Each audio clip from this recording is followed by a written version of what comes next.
Hello student बच्चों, पिछले video में हमने चैप्टर 4 यहाँ तक पढ़ लिया था। इसको अपन पार्ट 2 स्टार्ट करेंगे यहाँ से।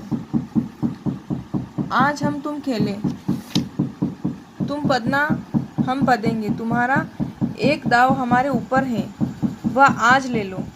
लेखक, पिछले वीडियो में हमने पढ़ा था कि लेखक और गया दोनों जब दोबारा मिलते हैं तो लेखक उससे सारी बातें पूछता है, सारी जानकारी लेता है, कौन मित्र कहाँ रहता है ना, और सब पूछता है। वो बताता है कि वो एक अफसर बन गया है, उसके बारे में सब। और वो उससे कहता है कि आज हम वापस से खेलेंगे क्योंकि तुम्हारा एक दाव पिछले का बचपन का एक बाकी है, तो आज वो दाव तुम ले लो और आज हम और तुम खेलेंगे। तुम पदाना और हम पदेंगे, है ना। गया बड़ी मुश्किल से राजी हुआ। गया की खेलने की इच्छा नहीं थी, लेकिन लेखक ने बहुत रिक्वेस्ट करी तो फिर वो मान जाता है। वह ठहरा टके का मजदूर, मैं बड़ा अफसर, हमारा और उसका क्या जोड़। बेचारा झेप रहा था। लेकिन मुझे भी कम झेप नहीं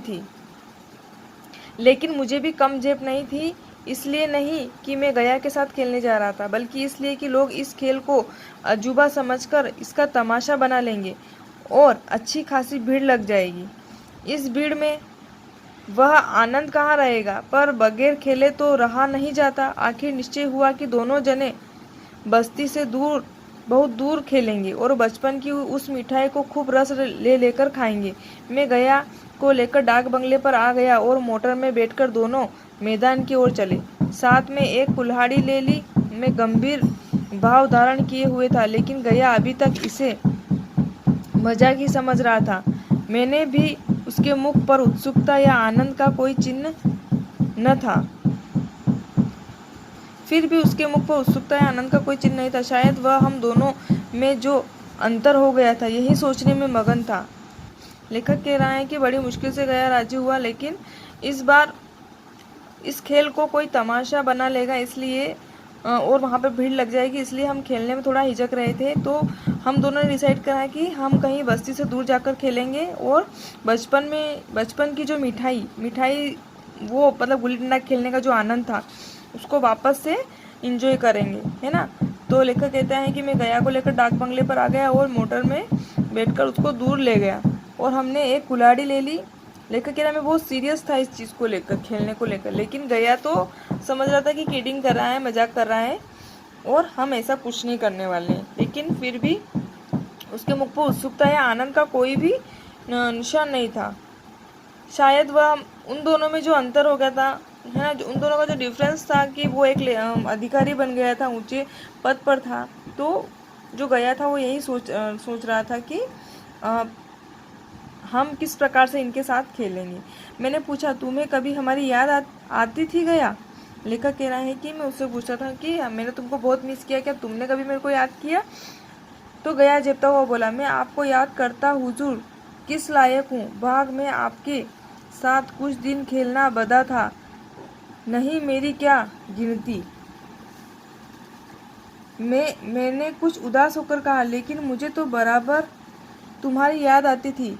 तुम्हारा वह डंडा जो तुमने तानकर जमाया था, याद है ना? गया ने पछताते हुए कहा, वह लड़कपन था सरकार, उसकी याद न दिलाओ। वाह, वह मेरे बाल जीवन की सबसे रसीली याद है। तुम्हारे उस डंडे में जो रस था, वह न अब आदर सम्मान में पाता हूँ न धन में। लेखक कह रहा है कि लेखक उसको याद दिलाता है गया को कि तुमको पता है ना, जब मैं पढ़ने के लिए मना करता था तो तुम डंडा लेकर किस प्रकार से मेरे पीछे भागते थे और मुझे किस प्रकार से परेशान करते थे। तो गया को बहुत मतलब वो झिझकता है और बोलता है, पछताता है कि वो बचपन था और उस बचपन को आप याद मत करिए और मुझे याद मत दिलाइए। वो जो कुछ भी करा था बचपन में मैंने इस प्रकार से हरकत करी थी। तो गया को बहुत पछतावा होता है। तो लेखक कहता है कि कैसे याद नहीं करूँ, वो तो मेरे बचपन की सबसे अच्छी मीठी याद है, रसीली याद है। और तुम्हारे उस डंडे में जो आनंद आता था, जो मतलब उत्सुकता थी, जो इंटरेस्ट था और जितना सम्मान था, वो मतलब जितना अच्छा लगता था, वो अब मैं जितना भी आदर सम्मान पाता हूँ और मेरे कितना ही धन है मेरे पास, बहुत पैसे वाला बन गया हूँ, बड़ा आदमी बन गया हूँ, बहुत सब लोग मेरा रिस्पेक्ट करते हैं, लेकिन फिर भी वो आनंद और वो रसीली यादें मुझे मतलब इन चीज़ों में नहीं मिल पाती। वो आदर सम्मान, ये धन, ये सब मुझे कुछ भी नहीं है तुम्हारी उस बचपन की रसीली याद के सामने। इतनी देर में हम बस्ती से कोई 3 मील निकल आए। चारों तरफ सन्नाटा है। पश्चिम की ओर कोसों तक भीमताल फैला हुआ है। यहाँ आकर किसी समय कमल पुष्प तोड़ ले जाते थे और झुमक बनाकर कानों में डाल लेते थे।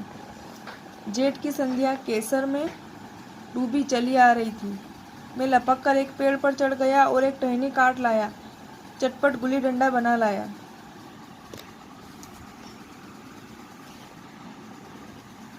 खेल शुरू हो गया। मैंने गुच्ची में गुल्ली डालकर उछाली। गुल्ली गया के सामने से निकल गई। उसने हाथ लपकाया जैसे मछली पकड़ रहा हो। गुल्ली उसके पीछे जाकर गिरी। यह वही गया है जिसके हाथों में गुल्ली जैसे आप ही आकर बैठ जाती थी। वह दाएं बाएं कहीं हो, गुल्ली उसकी हथेली में ही पहुंचती थी। जैसे गुल्लियों पर वशीकरण डाल देता था। नई गुल्ली, पुरानी गुल्ली, बड़ी गुल्ली, नोकदार गुल्ली, सपाट गुल्ली सभी उससे मिल जाती थी। जैसे उसके हाथ में कोई चुंबक हो, गुल्लियों को खींच लेता हो। लेकिन आज गुल्ली को उससे वह प्रेम नहीं रहा। फिर तो मैंने पदाना शुरू किया। मैं तरह तरह की धांधलियां कर रहा था। अभ्यास की कसर बेईमानी से पूरी कर रहा था। कुछ जाने पर भी डंडा खेले जा रहा था। हालांकि शास्त्र के अनुसार दया की बारी आनी चाहिए थी। गुल्ली की ओछी चोट पड़ती तो वह जरा दूर पर गिर पड़ती तो मैं झटपट उसे उठा लेता और दोबारा ताड़ देता। गया ये सारी बेकायदियाँ देख रहा था। बेकायदियाँ मतलब नियम का उल्लंघन सब देख रहा था, पर कुछ न बोलता था। जैसे वह सब कायदे कानून भूल गया। उसका निशाना कितना अचूक था। गुल्ली उसके हाथ से निकलकर टन से डंडे से आ लगती थी। उसके हाथ से छूटकर उसका काम था डंडे से टकरा जाना। लेकिन आज वह गुल्ली डंडे में लगती ही नहीं। कभी दाहिने गिर जाती तो कभी बाएं की, कभी आगे कभी पीछे। लेखक कह रहा है कि हमने जैसे जैसे खेलना शुरू करा और मैं आज भी उसी बेईमानी से खेल रहा था, लेकिन फिर भी गया कुछ नहीं बोल रहा था और चुपचाप वो बस देख रहा था और खेल रहा था। और क्या ये वही गया था जिसके हाथों में गुल्ली जैसे चुंबक की तरह चिपक जाती थी? ऐसा लगता था जैसे उसका गुल्लियों पर वशीकरण है। वशीकरण मतलब किसी को वश में करना, जैसे उसने गुल्लियों को वश में कर रखा है, उसके हाथ में चुंबक लगी हुई थी। तो क्या ये वही गया है जो उसके हाथ में गुल्ली ही नहीं आ रही थी? और जिस प्रकार से मैं जो गलतियां कर रहा था, जो बेईमानी कर रहा था, फिर भी वो कुछ नहीं बोल रहा था। एक समय वो था कि मेरे पीछे पीछे, लेखक के पीछे पीछे डंडा ले लेके वो घूमता था और उसे बिना पताए वो जाने नहीं दे रहा था। उसने चाटा भी उसको धर दिया था एक बार। लेकिन आज वो सब कुछ जानते हुए भी अनजान बन रहा था। आधे घंटे पदाने के बाद एक गुल्ली डंडे में आ लगी। मैंने धांधली की। गुल्ली डंडे में नहीं लगी, बिल्कुल पास से निकल गई, लेकिन लगी नहीं। गया ने किसी प्रकार का असंतोष प्रकट नहीं किया। न लगी होगी। डंडे में लगती तो क्या मैं बेईमानी करता? नहीं भैया, तुम भला बेईमानी करोगे? बचपन में मजाल था कि मैं ऐसा घपला करके जीत बचता। यही गया गर्दन पर चढ़ बैठता, लेकिन आज मैं उसे कितनी आसानी से धोखा दिए चला जाता। गधा है, सारी बातें भूल गया। लेखक को बहुत तकलीफ हो रही थी कि गया जो है उसके साथ इस प्रकार से कर रहा था कि जब मैं बचपन में करता था तो वो मेरे गले पे आके बैठ जाता, मानता ही नहीं था। लेकिन आज जो है मैं जानबूझ के गलती कर रहा हूँ तो वो देख रहा है, तब भी कुछ नहीं बोल रहा है ना। सहसा गुल्ली डंडे पे फिर लगी और इतनी जोर की लगी जैसे बंदूक छुट्टी हो। इस प्रमाण के सामने अब किसी तरह की धांधली करने का साहस मुझे इस वक्त भी न हो सका। लेकिन क्यों न एक बार झूठ बताने की चेष्टा करूं। हरज ही क्या है? मान गया तो वाह वाह, नहीं तो 2-4 हाथ पदना ही तो पड़ेगा। अंधेरे का बहाना करके जल्दी से पीछा छुड़ा लूँगा, फिर कौन दाव देने आता। गया ने विजय के उल्लास में कहा। लग गई, टन से बोली। मैंने अनजान बनने की चेष्टा करके कहा, तुमने लगते देखा? मैंने तो नहीं देखा। टन से बोली है सरकार, और जो किसी ईंट से टकरा गई हो। मेरे मुख से यह वाक्य उस समय कैसे निकला, इसका मुझे खुद आश्चर्य हैं। इस सत्य को झुठलाना वैसा ही था जैसे दिन को रात बताना। हम दोनों ने गुल्ली को डंडे से जोर से लगते देखा था, लेकिन गया ने मेरा कथन स्वीकार कर लिया। हाँ, किसी ईंट से ही लगी होगी, डंडे से लगती तो इतनी आवाज़ न आती। मतलब गया जो है लेखक की हर बात मान रहा था और उसको कोई इंटरेस्ट नहीं आ रहा था। पता नहीं क्यों, उसको शायद वो डर रहा था या उसको ये सब चीज़ें उसके बीच में आई थी कि वो अफसर है, बड़ा आदमी है, इनके साथ में कैसे बोलूँ, कैसे खेलूँ, ये सारी चीज़ें। हाँ, किसी ईंट से लगी होगी, उसने मान लिया। मैंने पढ़ना शुरू कर दिया, लेकिन इतनी प्रत्यक्ष धांधली कर लेने के बाद गया की सरलता पर मुझे दया आने लगी। इसलिए जब तीसरी बार गुल्ली डंडे में लगी तो मैंने बड़ी उदारता से दाव देना तय कर लिया। गया ने कहा, अब अंधेरा हो गया है भैया, कल पर रखो। मैंने सोचा कल बहुत सा समय होगा, यह न जाने कितनी देर पड़ा है, इसलिए इसी वक्त मुआमला साफ कर लेना अच्छा होगा। नहीं, अभी बहुत उजाला है, तुम अपना दाव ले लो, गुल्ली सूझेगी नहीं, कुछ परवाह नहीं। गया ने पदाना शुरू किया, पर उसे अब बिल्कुल अभ्यास न था। उसने 2 बार टांग लगाने का इरादा किया, पर दोनों ही बार हुच गया। 1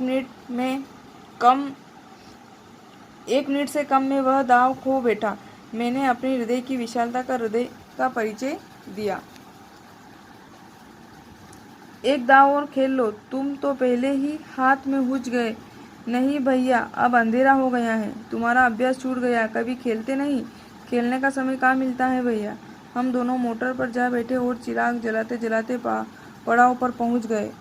गया चलते चलते बोला, कल यहाँ गुल्ली डंडा होगा, सभी पुराने खिलाड़ी होंगे, तुम भी आओगे? जब तुम्हें फुर्सत हो तभी खिलाड़ियों को बुलाओ।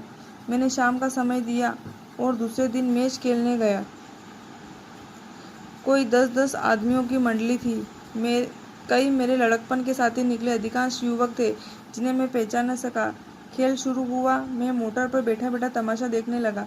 आज गया का खेल, उसका नैपुण्य देखकर मैं चकित रह गया। नैपुण्य मतलब कुशलता, उसकी जो निपुणता थी। टांग लगाता तो गुल्ली आसमान में बातें करती। कल किसी वह झिझक, वह हिचकिचाहट, वह बेदिली आज न थी। लड़कपन में जो बात थी आज उसने प्रौढ़ता प्राप्त कर ली थी। कहीं कल इसने मुझे इस तरह पदाया होता तो मैं जरूर रोने लगता। उसके डंडे की चोट खाकर गुल्ली 200 गज की खबर लाती। पदने वालों में एक युवक ने धांधली की। उसने अपने विचार में गुल्ली लपक ली थी। गया का कहना था कि गुल्ली जमीन से लगकर उछली थी। इस पर दोनों में ताल ठोकने की नौबत आ गई। युवक दब गया। गया का तमतमाया चेहरा देखकर डर गया। अगर वह न दब जाता तो जरूर मारपीट हो जाती। लेखक कह रहा है कि इतने समय बाद जब मैंने वापस सभी दोस्तों को बुलाया तो बहुत सारे ऐसे भी थे जिनको मैं पहचान नहीं पाया, लेकिन आज जो गया के खेलने में जो चेंजेस था वो मुझे बहुत अच्छा लग रहा था। मैं खेल में न था, पर दूसरों के इस खेल में मुझे वही लड़कपन का आनंद आ रहा था जब हम सब भूलकर खेल में मस्त हो जाते थे। अब मुझे मालूम हुआ कि कल गया ने मेरे साथ खेला नहीं, लेकिन खेलने का बहाना किया। उसने मुझे दया का पात्र समझा। मैंने धांधली की, बेईमानी की, पर उसे जरा भी क्रोध नहीं आया, इसलिए कि वह खेल न रहा था, मुझे खिला रहा था, मेरा मन रख रहा था। वह मुझे पदाकर मेरा कचूमर नहीं निकालना चाहता था। मैं अब अफसर हूँ, यही अफसरी मेरे और उसके बीच दीवार बन गई है। मैं अब उसका लिहाज पा सकता हूँ, अदब पा सकता हूँ, साहचर्य नहीं पा सकता। लड़कपन था तब मैं उसका समकक्ष था। यह पद पाकर अब मैं केवल उसकी दया योग्य हूँ। वह मुझे अपना जोड़ नहीं समझता। वह बड़ा हो गया है, मैं छोटा हो गया हूँ। लेखक का मानना ये है कि मैंने बहुत कोशिश करी गया के साथ खेलने की, लेकिन मुझे जब मेरे साथ उसने इस प्रकार से खेला और नेक्स्ट डे उसने दूसरों के साथ अच्छे से खेला, तो वो लेखक कह रहा है कि उसने मेरे साथ खेल नहीं रहा था, मुझे सिर्फ खेला रहा था, और मेरी जो मैं जिस तरीके से खेल रहा था वो बस मेरा मन रख रहा था। और वो लेखक का मानना ये भी है कि वो मुझे दया का पात्र समझ रहा था और मैंने उसके साथ बेईमानी भी की, तभी उसने क्रोध नहीं किया। वो खेल रहा वो मेरे साथ सिर्फ खेल रहा था, खेल नहीं रहा था, मुझे खेला रहा था और मेरा मन रख रहा था। वो मुझे पदाकर कुछ ऊपर नहीं निकालना चाहता, क्योंकि अब मैं अफसर हूँ, बड़ा आदमी बन गया हूँ, तो उसके बीच और मेरे बीच दीवार आ गई है ना। अब मैं उसका साथी नहीं हूँ, अब मैं उसका दोस्त नहीं हूँ, अब बस मैं एक बड़ा आदमी हूँ और उसकी दया का पात्र हूँ, मैं उसकी दया के योग्य हूँ। अब वो मुझसे अपना जोड़ी नहीं समझता, लेकिन मैं बड़ा तो हूँ, लेकिन मैं पद में बड़ा हूँ बस। मैं उसका दोस्त होने के नाते मैं उससे बहुत छोटा हो गया हूँ और वो बड़ा हो गया। लेकिन लेखक का क्या मानना है कि वह बड़ा हो गया है और मैं उससे छोटा हो गया हूँ। तो ये आपका चैप्टर यहाँ पर कंप्लीट होता है। अब मैं आपको इसकी PDF सेंड करती हूँ क्वेश्चन आंसर की, तो आप अपनी फेयर कॉपी में लिख लीजिएगा। Okay, thank you, have a nice day.